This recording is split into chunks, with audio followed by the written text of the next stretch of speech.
Do what the wilt shall be the whole of the law. Welcome back to my channel and to the first entry into the Thelema 101 series. There is a line in Thelemic literature that makes always people react before they think.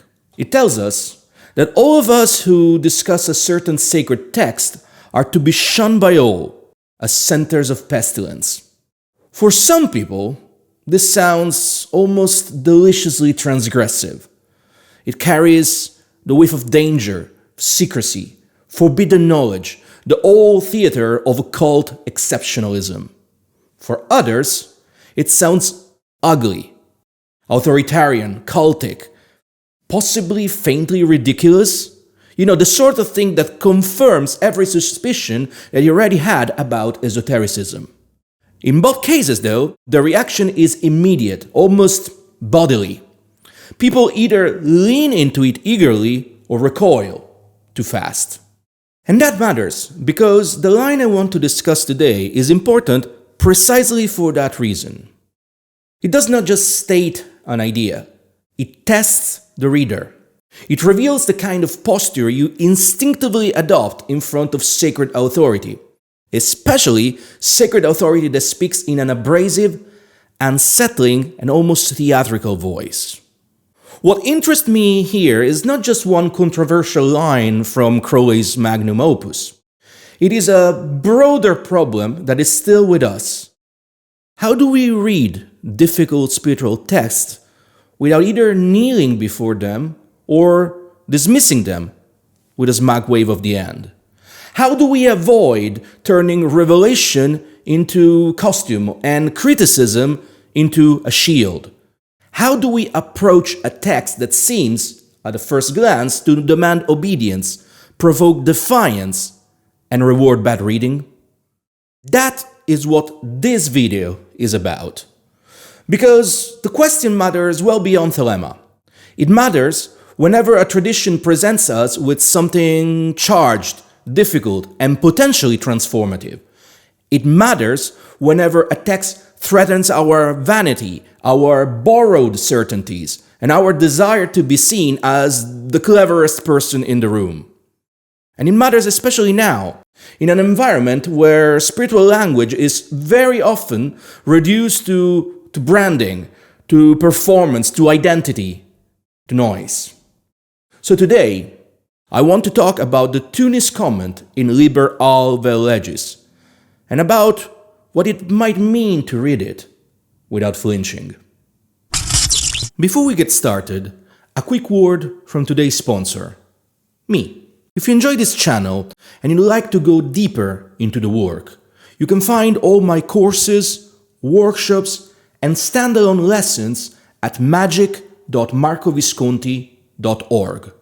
That is where I put the more structured material, for those of you who want to move beyond the occasional YouTube video and really study the stuff properly. You can also support my work on Substack, on Patreon, and through supers here on YouTube. All of that genuinely helps me making all these videos, these writings, these teachings, and building more material for people who are serious about the study of magic and Western esotericism. So if you'd like to support the channel and get something substantial in return, visit magick.marcovisconti.org and check out all the links below. And now, back to the video. A couple of weeks ago, I had the pleasure of organizing and speaking at Hermēneia 2026, a one-day conference on esotericism in the modern world, with a particular focus on the meeting point between serious scholarship and academia and public engagement. It was, genuinely, one of the most stimulating events I have taken part for quite some time. Before going further, I want to thank my friends and comrades, Dr. Justin Sledge, Dr. Angela Puka, and Dr. Jenny Butler. It was a real pleasure to share the space with them and to be part of a conversation that managed to be rigorous, generous, and lively all at once. If you would like a glimpse of that atmosphere, the recording of the closing panel is now available here on my channel, so go and do have a look at that video. What I want to do today is revisit, in a more compact and YouTube-friendly format, the subject of the talk I gave there, which was titled Becoming a Center of Pestilence. Now, that phrase tends to produce an immediate reaction. People either lean into it much too quickly, as though it were a badge of cult glamour, or recoil from it, as though it could only belong to the language of fanaticism. And that reaction matters because it already tells us something about the text from which the phrase comes, and about the kind of reader that the texts tend to create. The line appears in the so-called Tunis Comment of Liber the Legis, the Book of the Law, the central revelatory text of Thelema. The comment is short and sharp, and for many readers frankly irritating. It forbids the study of the book. It warns of risk and peril, and tells us to shun those who discuss it as centers of pestilence, and then return to us, in the end, to the central formula: there is no law beyond do what thou wilt. The combination of tones is exactly what makes it so interesting. That's because the comment does not simply tell you what to think. It presses on your reflexes. It stages a crisis of reading. It reveals very quickly whether you're likely to become submissive before sacred authority, or whether you're likely to protect yourself with irony, with contempt, and with premature dismissal. Those, to my mind, are the two most common ways people misread both the comment and Thelema more broadly. The first is what we might call prophetic inflation. A person encounters Liber or Crowley or the rhetoric of revelation and almost immediately begins imagining themselves as a special interpreter, a chosen vessel, the one who really gets it. The book becomes a stage and the ego rushes to the center of it. Now, the second reaction is almost its mirror image. Someone sees the absolutist tone, the warnings, the grandiosity, and decides at once that the whole thing is cultic nonsense. The text is not engaged, but then diagnosed. It is flattened into embarrassment, and the reader congratulates themselves on, remaining untouched. Both reactions are evasions. One turns the text into a crown. The other turns it into a target. Neither actually reads. The more difficult possibility, and the one that interests me, is to read it without flinching. That means refusing both the desire to be crowned by the text and the desire to stand above it untouched. It means letting the thing remain difficult, abrasive, even dangerous in a certain sense, while still asking what it is doing. And so let us begin with the opening formula. Do what thou wilt shall be the whole of the law. This is perhaps the most abused line in modern esotericism. It is abused by people who think it means indulgence, and it is abused by people who think it means a kind of metaphysical fascism of the self. In either case, will is reduced to appetite, to mood, to self-assertion, or stupid transgression. But in Thelemic terms, will is not mere preference. It is not whatever one happens to want on a Tuesday afternoon. It points, rather, to the deepest direction of a life, that line of movement along which action becomes coherent, necessary, and inwardly truthful. This is already a much more demanding proposition than people often assume. Because if there is no law beyond will, then one cannot simply borrow authority from church, from an order, from a teacher, from a trend, from a tribe. One has to discover, verify, and then embody something. And that is much harder than parroting slogans about freedom. And then the comment takes a violent turn. The study of this book is forbidden.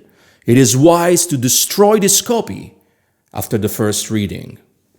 Now, on the surface, This looks absurd or authoritarian, perhaps both. But I think that the line becomes more interesting when we stop asking whether we are meant to obey it literally and start asking why the reading of a text is being staged as a crisis of freedom. Because, prohibition has a very peculiar effect.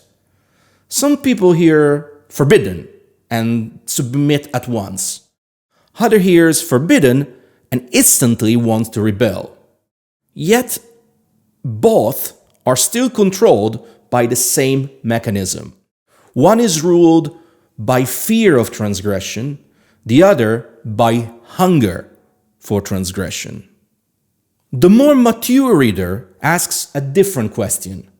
Why is my freedom being tested here? What in me wants to submit? What in me wants to defy? And why are both impulses so easy to trigger? That is one of the first real functions of the comment.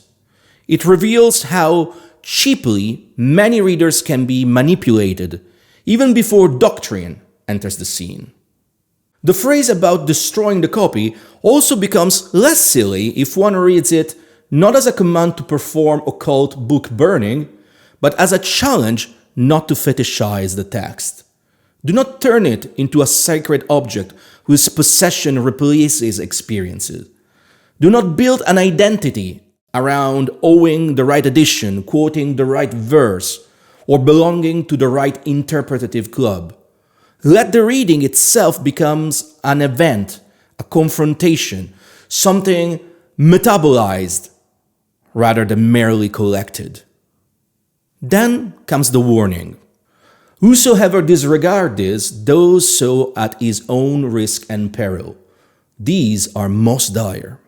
Again, easy to mock, easy also to fear.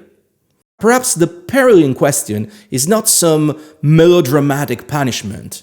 Perhaps the danger is that a text like this can destabilize a reader's borrowed certainties. It can expose how much one relies on external validation, on group belonging, on second-hand conviction, and on spiritual theater.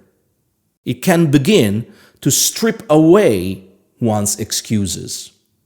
And that is perilous, not because it is evil, but because it is uncomfortable. A genuinely demanding spiritual text does not usually flatter the personality. It threatens it. It makes evasion harder. It asks whether the life one is living is actually aligned with what one claims to value. Most people do not enjoy that kind of pressure. And now we reach the line that gives the talk its title. Those who discuss the context of this book are to be shunned by all as centers of pestilence. This is where things become especially revealing. Taken literally and simplistically, that line sounds like an instruction to shut down discourse, forbid commentary, and quarantine interpretation. And there are several groups out there, those who claim a lineage to the AA, that do exactly that. Yet, that reading immediately runs into difficulty because Liber also contains the imperative to publish, to transmit, to spread the law. Crowley himself, needless to say, commented on it extensively, so the text cannot possibly mean, in any straightforward sense, never speak of these. What, then, is it actually doing? I think the line is about what happens when revelation becomes social performance. The moment a text like Liber enters the public sphere, a temptation appears. People begin using it to establish prestige and authority and belonging and superiority. Interpretation becomes competitive. Speech becomes almost like an infection. One no longer seeks truth or transformation, but some sort of pole position. That is one meaning of pestilence. A person begins to present themselves as the only authorized mouthpiece of the book. There are a dime a dozen I can think of. Their speech generates dependency. It creates followers, echo chambers, a little course of sacred certainty. It doesn't spread freedom, but psychic submission. In that sense, Center of Pestilence names a real spiritual pathology, that is charisma without discipline, transmission without accountability, and authority detached from any actual attainment. But I think there is a second, maybe more interesting meaning. A person who takes the law of the new eon seriously enough to stop performing it for an audience may also become socially inconvenient in a very different way. Such a person becomes contagious, not to doctrine, but to unrest. They disturb death certainties. They unsettled any sort of borrowed identity. They make others ask questions they had carefully arranged never to ask. Above all, the hardest one. What is my will, really? Once I stop narrating my life for applause or approval, or maybe even protection. That kind of person can indeed look dangerous to a collective built on conformity, on prestige, perceived prestige, I would say, and second-hand values. It's not glamorous, it's not edgy, it's just difficult to govern. And that, I think, is the most fruitful sense in which one might become a center of pestilence. Not toxic or performatively edgy, not obnoxious for the sake of shock, but quietly contagious to complacency. And the next line sharpens the paradox further. All questions of the law are to be decided only by appeal to my writings, each for himself. This sentence contains one of the most fundamental tensions in Thelema. On one hand, it refers us back to a body of writing, a canon, a specific textual field. On the other, it insists that each interpretation is radically individual, each for himself. If you read that badly, the first half creates a church, like Ordo Templarientis has become. If you read badly, the second half then creates pure whim. Everybody says everything they want, without any sort of basis.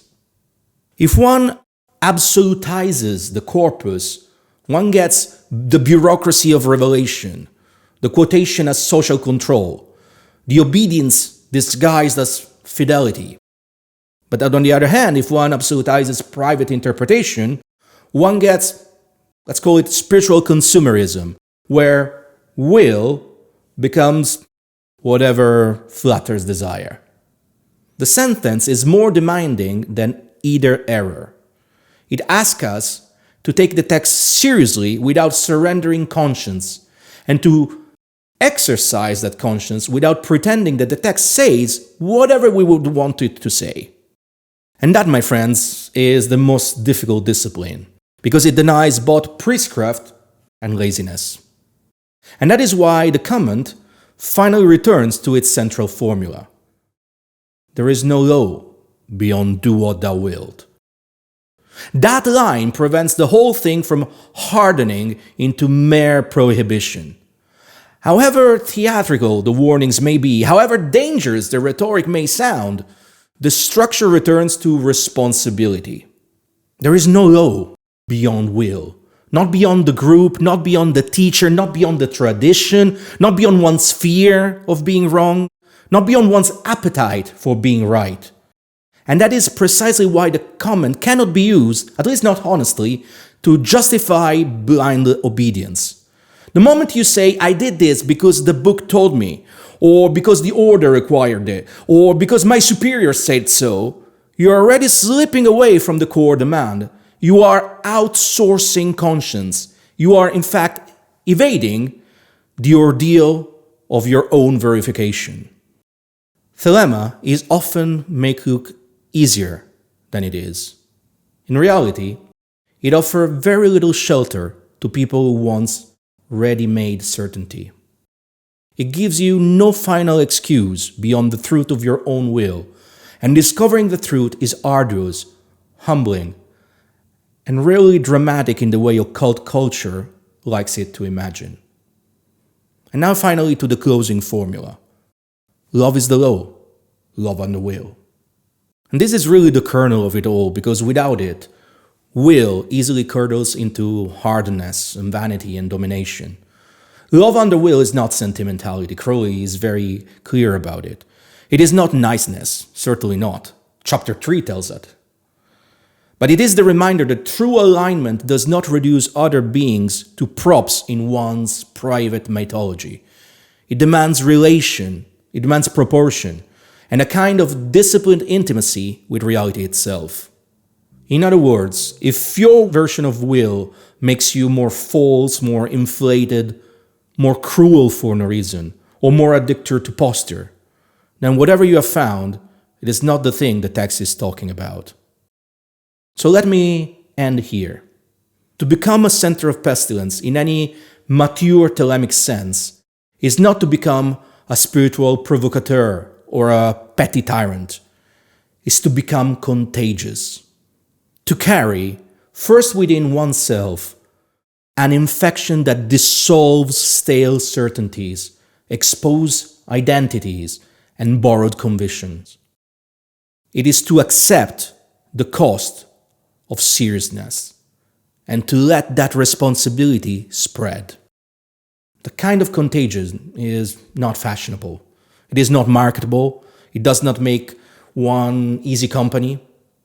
But it may be closer to what the Tunis Comment is really trying to produce than either devotion or debunking. Not belief, not disbelief, responsibility. If you enjoyed this video, please subscribe, leave a comment, and have a look at the recording of the Hermēneia closing panel here on the channel. Do what the Wilt shall be the whole of the law. Love is the law. Love under will.